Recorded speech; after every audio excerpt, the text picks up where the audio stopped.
नमस्ते विद्यार्थी मित्रों, मैं प्राध्यापक अशीर मुलानी हिंदी विभाग की ओर से आप सभी विद्यार्थी मित्रों का हार्दिक हार्दिक स्वागत करता हूं। हिंदी भाषा शिक्षण के अंतर्गत आज हम विशेष प्रकार के वाक्यों का आज हम अध्ययन करने वाले हैं। वे विशेष प्रकार के वाक्य किस प्रकार से होते हैं, किस प्रकार से उन वाक्यों का प्रयोग किया जाता है, यह आज की ताशिका में देखने वाले हैं। विशेष प्रकार के वाक्य किस प्रकार के हैं? तो विशेष प्रकार के जो वाक्य होते हैं, वो अर्थ के आधार पर होते हैं और अर्थ के आधार पर उसके 8 भेद हैं। हमें उन 8 भेदों का अध्ययन करना है। वाक्य के भेद कितने हैं? तो वाक्य के भेद 2 हैं। रचना के आधार पर 3, जिसका अध्ययन हमने किया है सरल, संयुक्त और मिश्र वाक्य के रूप में, और अर्थ के आधार पर जब देखने वाले हैं, तो अर्थ के आधार पर 8 भेद हैं। उन 8 भेदों का हमें अध्ययन करना है कि इन 8 अर्थ के आधार पर जो 8 भेद है, वाक्यों के जो 8 भेद है, वो किस प्रकार से होते हैं, उनका प्रयोग किस प्रकार से किया जाता है। अब हमें संयुक्त मिश्र देखना नहीं है, हमें देखना है कि यह वाक्य विधानार्थी वाक्य होता है तो किस प्रकार से है।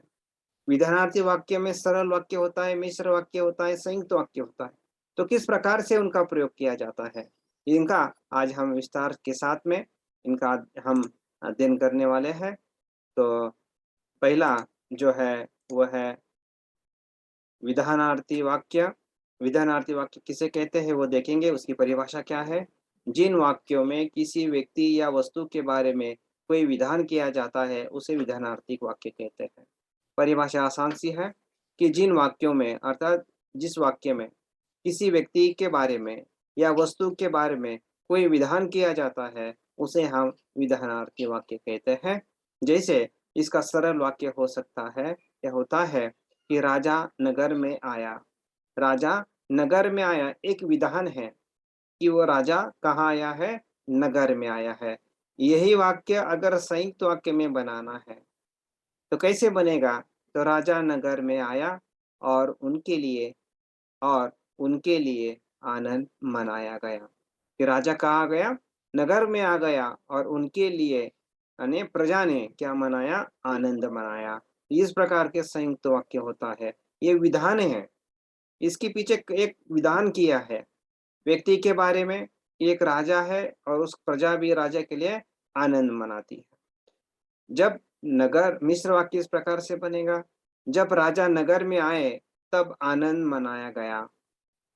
जब राजा नगर में आए तब आनंद मनाया गया। इस प्रकार का जो वाक्य है, इन प्रकार के वाक्य का जब हम प्रयोग करते हैं तो विधानार्थक है। कि विधानार्थक वाक्य में क्या होता है? तो विधानार्थक वाक्य में व्यक्ति और वस्तु के बारे में कोई ना कोई विधान किया जाता है कि उसमें से कोई बोध निकलने वाला है, परिणाम निकलने वाला है कि राजा आया है। राजा आया तो प्रजा ने आनंद मनाया, और फिर वह सरल, संयुक्त, मिश्र वाक्य में किस प्रकार का स्थान है, वह स्थान को आपके सम्मुख मैंने रखा है। तो इस प्रकार के वाक्यों को हम क्या कहते हैं? विधानार्थक।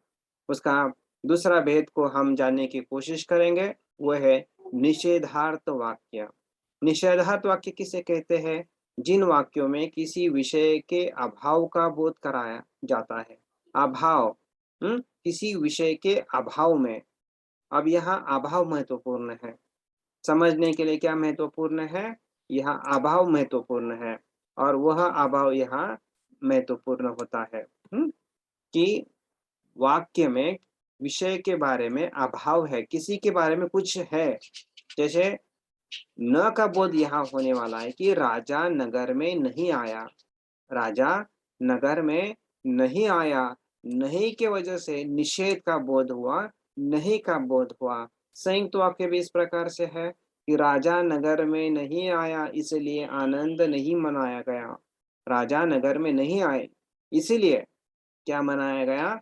यह आनंद नहीं मनाया गया। तो ये नहीं शब्द जो है, वो नहीं शब्द क्या करता है? निषेध को दर्शाता है।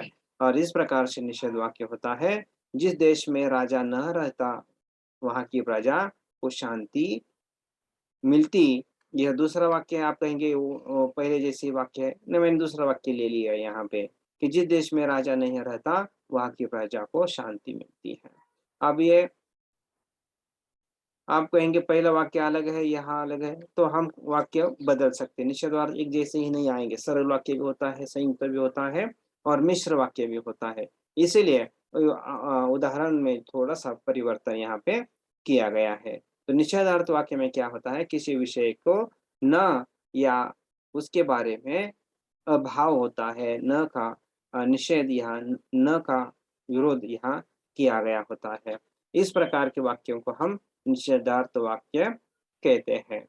तो इस प्रकार के वाक्य जो है वह आपको सरल, संयुक्त, मिश्र वाक्य में भी मिल जाएँगे। ऐसे ही एक आज्ञावाचक वाक्य होता है। आज्ञावाचक वाक्य में क्या होता है, जिन वाक्यों में आज्ञा, आदेश, प्रार्थना, उपदेश इन भावों का बोध होता है, तो उन्हें हम क्या कहते हैं, आज्ञावाचक वाक्य कहते हैं। जिन वाक्य में क्या होता है, आज्ञा, हम किसी को आज्ञा देते हैं, हम किसी को आदेश देते हैं, हम किसी से प्रार्थना करते हैं, हम किसी को उपदेश यानी संदेश देते हैं। तो ऐसे भाव को बोध कराने वाले वाक्यों को हम क्या कहते हैं, आज्ञावाचक वाक्य। अब ये कि यहाँ उपदेश यानी संदेश देना, हम किसी को संदेश देते हैं, अच्छी पढ़ाई करो। यह क्या है, अच्छी पढ़ाई करो। यह क्या है, तो यहाँ आपने उपदेश दिया है कि पढ़ाई अच्छी करो, अच्छी पढ़ाई करो। तो इस प्रकार से सरल वाक्य बनता है, आप अपना काम देखो, आदेश दिया है, अपना काम देखो, अपनी पढ़ाई करो, इधर-इधर मत देखो, यानी आदेश मैंने दिया है और वह आदेश आपको आज्ञावाचक वाक्य में मिल जाएगा। आज्ञा, आपसे प्रार्थना है, हुँ? आपसे निवेदन है। आप मैंने क्या किया, आज्ञा है, आज्ञा को क्या कर प्रार्थना है, तो मैंने नम्रता नम्रता से वे बोलने लगे। या प्रार्थना जब हम करते हैं, आँखें बंद कर कर ईश्वर का स्मरण कीजिए। तो ये इस प्रकार के वाक्य का सरल वाक्य में इसका प्रयोग होता है। तो प्रार्थना हो, संदेश हो, आदेश हो, आज्ञा हो, इस प्रकार के वाक्यों का जब हम प्रयोग करते हैं, तो मान लीजिए वो आज्ञावाचक वाक्य है। इसका उदाहरण संयुक्त वाक्य में देखेंगे, बातचीत बंद करो और अपना काम देखो। बातचीत बंद करो, ये वाक्य में आदेश है। अपना काम देखो, यह भी आदेश है। जो काम तुम्हें दिया गया, उसे देखो। ये सभी जो है इसमें एक प्रकार का आदेश है। आज्ञा है क्या? मैं घर जा रहा हूँ, मैं कल घर जाऊँ? आज्ञा है, मैंने परमिशन ली है। मैं कल घर जाऊँ? तो यहाँ आज्ञा है। उपदेश है। अच्छी सी पढ़ाई करो और मेहनत करो। यह उपदेश दिया है मैंने। तो उपदेश, प्रार्थना, आज्ञा दर्शाने वाले जो शब्द होते हैं, भाव दर्शाने वाले शब्द जब आते हैं, तो आज्ञावाचक शब्द उसके अंतर्गत वाक्य के अंतर्गत हम उनको रख लेते हैं। इसीलिए ये समझने में आपको बहुत ही आसानी जाएँगी। और इसी प्रकार के जो वाक्य होते हैं, जो आपको प्रश्नार्थक वाक्य होते हैं। प्रश्नार्थक वाक्य किसे कहेंगे? प्रश्नार्थक वाक्य उन्हें कहते हैं जिन वाक्यों में प्रश्न पूछा जाता है। जिन वाक्यों में कोई प्रश्न पूछ लेता है, उसे प्रश्नार्थक वाक्य कहते हैं। प्रश्नार्थक वाक्य, अब ये प्रश्नार्थक वाक्य का मतलब क्या है कि जिन वाक्यों में प्रश्न पूछा गया है, कब, क्यों, किस लिए, कभी-कभी ऐसे शब्द जब वाक्य में आते हैं, तो निश्चित रूप से वह प्रश्नवाचक वाक्य होते हैं, जिनमें प्रश्न पूछा जाता है। वह आदमी आया? प्रश्न चिन्ह। वह आदमी आया? क्या तुम कल जाओगे?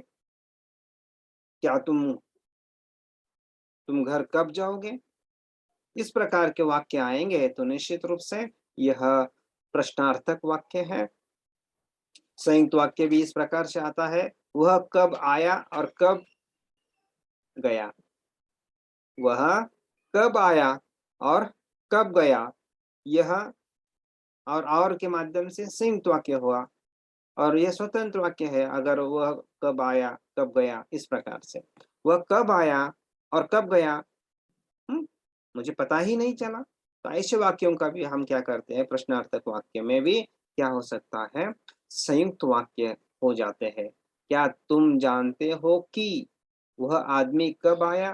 तुम जानते हो कि जो है यहाँ की आई हुई है वो पहली वाली की है, और पहली वाली की क्या करती है, वो हमेशा ही यह ध्यान में रखें कि वो मिश्र वाक्य के अंतर्गत आती है। अगर ये बड़ी वाली की आती है तो बड़ी वाली की सरल वाक्य में आती है, और उसे दीर्घ वाली की कहेंगे, और इसे दीर्घ वाली की, और इसे कहते हैं लघु की, अर्थात छोटी वाली की मात्रा की दृष्टि से। तो जब छोटी होती है तो वो निश्चित रूप से वो मिश्र वाक्य के अंतर्गत वह आ जाती है। तो इस प्रकार से ये प्रश्नार्थक वाक्य होते हैं। प्रश्नार्थक वाक्य में प्रश्न पूछा जाता है, और यह प्रश्न आपको सरल, संयुक्त, मिश्र तीनों वाक्य के भेदों के अंतर्गत आपको देखने को मिलेंगे। वह आदमी आया, वह वहाँ कौन खड़ा है? उसने खाना खाया और कहाँ गया? इस प्रकार का भी प्रश्न होता है। क्या तुम जानती हो कि वह आदमी कब आएगा? तो इस प्रकार के भी मिश्र वाक्य है। तो इस प्रकार से मिश्र वाक्य भी इसके अंतर्गत यह आ जाता है। ऐसा ही अगला जो भेद है, वो भेद है विस्मयादि बोधक। विस्मयादि बोधक यानी विस्मय, आश्चर्यचकित होना है। हाँ, उसकी परिभाषा क्या है? जिन वाक्यों में विस्मय, हर्ष, घृणा, शोक आदि भावों को अभिव्यक्त किया जाता है, उन्हें विस्मयादि बोधक वाक्य कहते हैं। उन्हें क्या कहते हैं? विस्मयावादिक बोधक। विस्मय यानी आश्चर्यचकित होता है। जैसे अरे बाप रे, तुमने ये किया? अरे अरे अरे, तुमने बुरा किया। छी छी, अच्छा नहीं किया। अरे बाप रे! ऐसे शब्द जब आते हैं, हे राम, हरे कृष्ण, इस प्रकार के जब शब्द आते हैं, तो निश्चित रूप से यह विस्मय बोधक होते हैं, और यह कभी हर्ष यानी आनंद, कभी यह आनंद प्रकट करने के लिए, घृणा प्रकट करने के लिए, शोक प्रकट करने के लिए अ, यह शब्दों को हम अभिव्यक्त करते हैं, इन शब्दों का प्रयोग करते हैं। अच्छा, हाँ, तुमने तो बहुत अच्छा काम किया। तो यह तुमने के बाद हम क्या करते हैं, विस्मय बोधिक चिन्ह का प्रयोग हम करते हैं। तुमने इतना अच्छा काम किया और मुझे उसकी खबर ही न दी। हाँ? तो न दी के बाद में क्या होना चाहिए? विस्मय बोधक का यह चिन्ह होना चाहिए।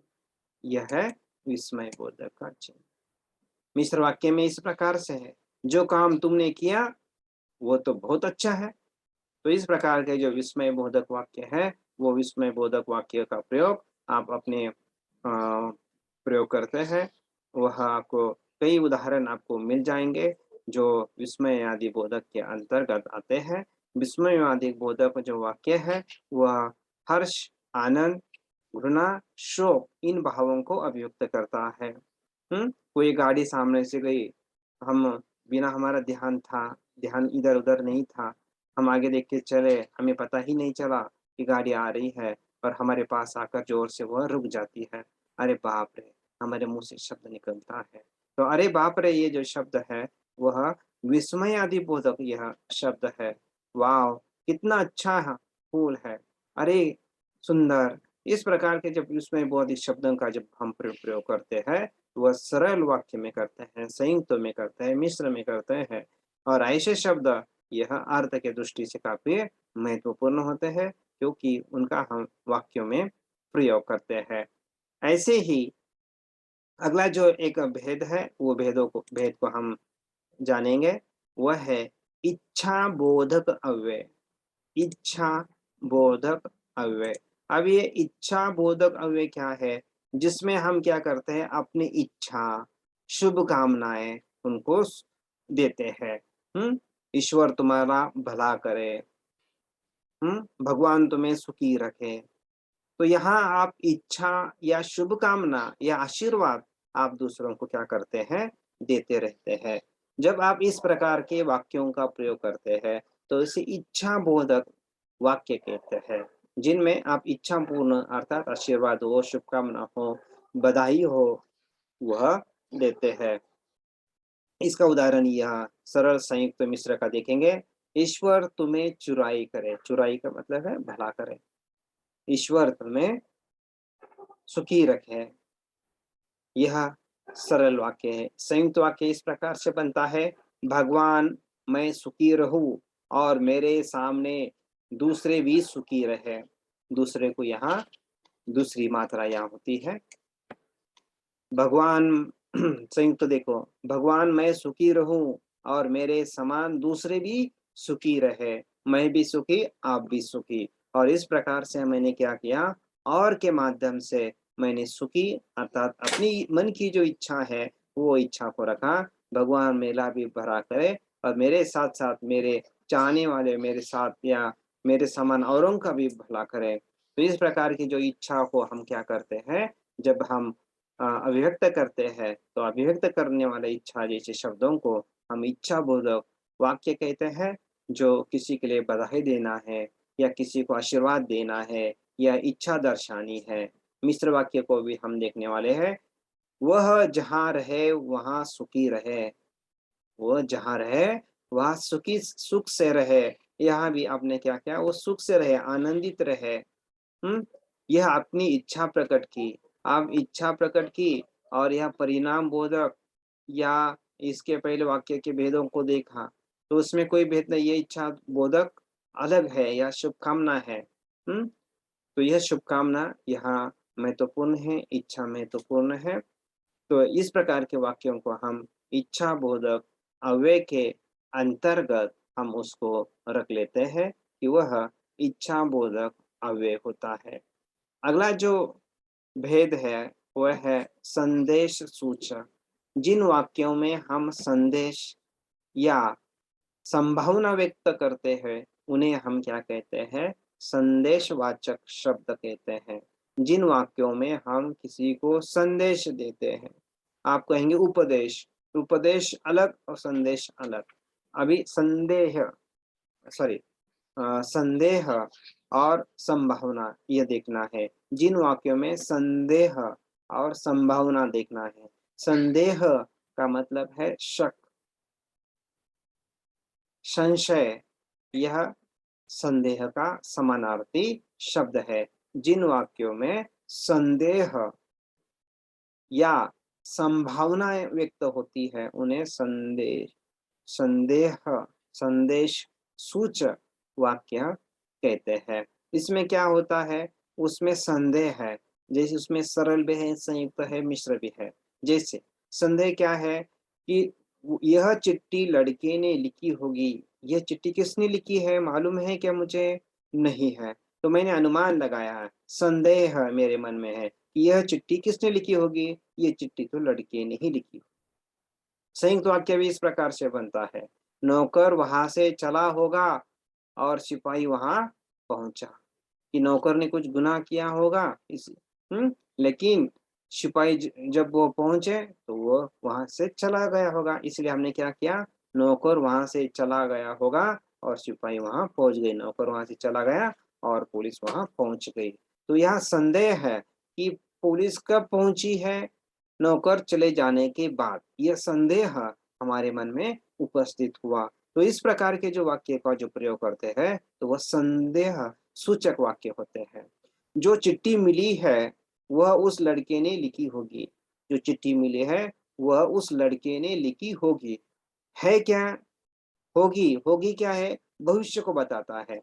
तो यह भविष्य में जब हम पहुंचते हैं तो संदेह हमारे मन है कि हम नहीं कह सकते इसी लड़के ने चिट्ठी लिखी है, तो वह लड़के ने लिखी होगी। तो होगी का मतलब क्या है, तो भविष्य को दर्शाता है, मन में संदेह निर्माण करता है। तो इस प्रकार के वाक्य जब मन में संदेह निर्माण करते हैं तो संदेह निर्माण करने वाले जो वाक्य होते हैं उन्हें हम क्या कहते हैं, तो संदेश सूचक वाक्य उनको कहते हैं। और इस प्रकार के वाक्य में सरल वाक्य, संयुक्त वाक्य, मिश्र वाक्य होता है। और इसमें क्या होता है, संदेह मन में निर्माण होता है, शब्द से संदेह की प्रतीति इसके अंतर्गत होती है। संभावना भी इसके माध्यम से व्यक्त करते हैं। शायद बिल्ली ने दूध पी लिया, शायद के माध्यम से क्या पता कि संभावना है कि शायद वह बिल्ली ने दूध पी लिया होगा। शायद घर के बाहर कोई आया है। मुझे संदेह है कि वो कल नहीं आएगा। हुँ? इस प्रकार से संदेह है, इस प्रकार से हम मन में भाव को व्यक्त करते हैं। इस प्रकार के वाक्य को हम क्या कहते हैं? संदेश सूचक वाक्य कहते हैं। और अंतिम और अंकित संकेतार्थ वाक्य। संकेतार्थ वाक्य का मतलब क्या है? जिन वाक्यों में किसी कार्य की होने का यह किया जाता है, संकेत दिया जाता है। परिभाषा इस प्रकार है, जिन वाक्यों में एक बात या कार्य का होना दूसरी बात या कार्य पर निर्भर हो, उसे हम क्या कहते हैं? संदेश या संकेत सूचक वाक्य कहते हैं। उसे हम क्या कहते हैं? तो यहाँ संकेत सूचक उसे वाक्य कहते हैं। तो इस प्रकार के जो वाक्य होते हैं, वह संकेत उसमें से संकेत होता है। अब ये संकेत केवल आपको कहाँ मिलेगा? मिश्र वाक्य में मिलेगा, सरल वाक्य में नहीं मिलेगा, संयुक्त वाक्य में नहीं मिलेगा। संकेत ये ऐसा है एक विधानार्थी है कि हमने अभी तक जितने भी वाक्य देखे, लगभग 7 वाक्यों को देखा, 7 प्रकारों को, उपप्रकारों को हमने देखा। इसमें सरल, संयुक्त, मिश्र भी है। सरल, संयुक्त, मिश्र भी है, लेकिन यह ऐसा वाक्य का उपभेद है संकेतार्थ, उसमें क्या है? केवल मिश्र वाक्य मिलेंगे आपको, केवल मिश्र वाक्य मिलेंगे, आपको वहाँ संयुक्त या सरल वाक्य नहीं मिलेगा। यह संकेतार्थ है। जो जो वह आ जो वह आज आवे तो बहुत अच्छा हो। जो वह आज आवे तो बहुत अच्छा हो। तो यहाँ पहला वाक्य है और दूसरा वाक्य है, तो से उसे जोड़ा, जो और तो यह मिश्र वाक्य के अंतर्गत आए। जो आज वह आवे तो बहुत अच्छा हो रहेगा, वे आज वो आ गए तो बहुत अच्छा रहेगा। जो मैं आपको पहले जानता तो आपको विश्वास न करता। अगर मैं आपको पहले जानता तो आप पर विश्वास न करता। यह भी जो तो जो या जो तो इस प्रकार के शब्द जब आते हैं या उस संकेतार्थ वाक्य में वह आता ही, इसमें मिश्र वाक्य, सरल वाक्य इसके अंतर्गत नहीं होता। संकेतार्थ में मिश्र वाक्य, संयुक्त वाक्य और सरल वाक्य नहीं होता, केवल मिश्र वाक्य ही इसके अंतर्गत यह आ जाता है। तो इस प्रकार से हमने विशेष वाक्य के जो भेद है, वह 8 भेद है। उन 8 भेदों को हमने देखा है और उनका विस्तृत अध्ययन किया है। शुरुआत से लेकर इनके वाक्यों को देखा। विधानार्थी वाक्य किसे कहते हैं? निषेधार्थ, आज्ञावाचक, प्रश्नार्थक, विस्मय बोधक, इच्छा बोधक, संदेश बोधक, संकेतार्थ, इस प्रकार के वाक्यों को हमने देख लिया है। तो आपके मन में इन वाक्यों को लेकर, इन वाक्यों के भेदों को लेकर कोई मन में सवाल है, तो आप निश्चित रूप से पूछ सकते हैं। तो आज हम यहाँ रुकेंगे। आपके मन में कोई जिज्ञासा वाला प्रश्न है, तो आप पूछ सकते हैं। तो आज आपके प्रति बहुत-बहुत धन्यवाद।